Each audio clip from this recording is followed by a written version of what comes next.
प्रधानमन्त्रीलाई वार्ता गर्दाखेरि मैले उहाँलाई के भनेको थिएँ भने यो मुद्दा भनेको मेरो मुद्दा होइन।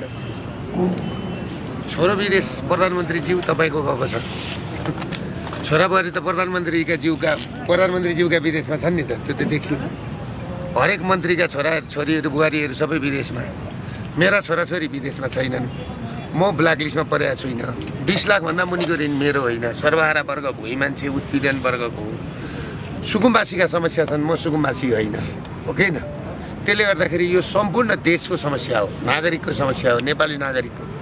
त्यसले गर्दाखेरि मैले उहाँलाई के भनेको छु भने तपाईँले यो व्यवस्थामा आफ्ना छोरा र बुहारी यो देशमा राख्न सक्नु भएन। जुन देशमा आफ्ना छोरा बुहारी नराखिकन राख्न नसकिकन तपाईँ यो देशको प्रधानमन्त्री हुनुभएको छ भनेपछि तपाईँ कहाँ हुनुहुन्छ भनेर सोधेको थिएँ क्या मैले। त्यसले गर्दाखेरि यो कुरा गम्भीर छ। आफ्ना छोराछोरी कुनै आफूले आफ्नो देशमा राख्न सकिँदैन भने त्यो देशको प्रधानमन्त्री हुनु आफैलाई धिक्कार छ, हो कि होइन? छ कि छैन? हो कि होइन भन्नुहोस् त?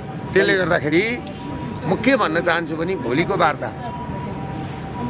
सफल हुन्छ। हाम्रो अन्तिम म्यान्डेट भनेको 2062-63 को जनआन्दोलनको म्यान्डेट भनेको संहिता थिएन, धर्मनिरपेक्ष थिएन, राज संस्था हटाउने थिएन। यी चिज विदेशबाट लादिएका हुन्। सबैभन्दा पहिला यो चिज फ्याँक्नु पर्यो र